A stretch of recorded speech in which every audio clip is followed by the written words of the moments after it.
This is the shit I be talking about. You see, from a marketing standpoint, why the NFL is always putting CMC over Zeke.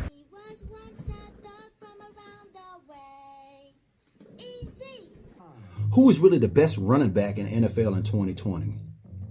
How do we determine who the best running back in NFL is? Is it about production or is it about marketing? Well, in today's first episode with BG on EZE Does It with BG, so I got a little insider information I'm going to share with you at the end of the video. But first, what we're going to do is document both EZE and CMC's numbers week by week, and we're going to recap week number 1. But before we get started today, I want to say thank you to the 38 Patreons or patrons who actually brought this video to you to make this happen. So if you want to learn how you can win this extra large unisex Nike Dry Fit officially licensed NFLPA merchandise as one of my patrons, do me a favor, hit that link in the description box below, and do me a favor, hit the like, comment, and subscribe, and make sure and hit that bell so when I put out some new content, you get the ding and it's right in your inbox. Well, I'm BG and I got stats galore. So this week we're talking about Ezekiel Elliott and Christian McCaffrey. We're going to be talking about them moving forward each week for the rest of the season because I want to determine who is the actual best running back in the league. So let's take a look at Christian McCaffrey's numbers so far. So coming out the gate in week 1, he had an average of 4.2 yards per carry on a total of 96 yards. He had 23 attempts and he had 2 rushing touchdowns.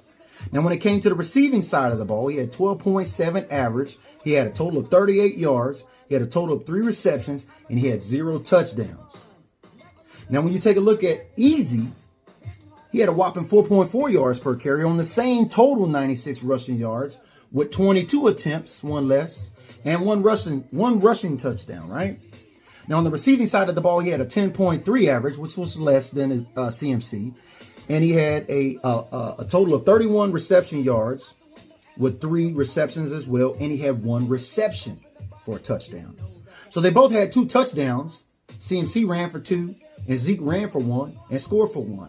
Now, if I remember correctly, the fantasy football industry was trying to sell us on how Christian McCaffrey was going to catch more passes. I'm trying to tell y'all, man. They're trying to circle the wagons, man. It's Zeke over CMC all day, baby. I don't know what that dude over there talking about. Zeke ain't no top 10 running back. So remember that insider information I told you about? You want to know why they put CMC on the front of fantasy football magazines and not Ezekiel Elliott?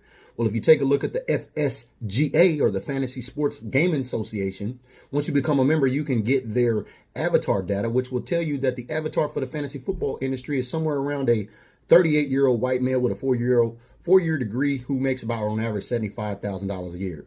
So ask yourself this question. Who's buying them fantasy football magazines? So coming out in week 1, they're pretty much neck and neck. So you got to stay tuned for week 2, man. Thank you for joining BG with EZE Does It. We're going to find out and get to the bottom of this.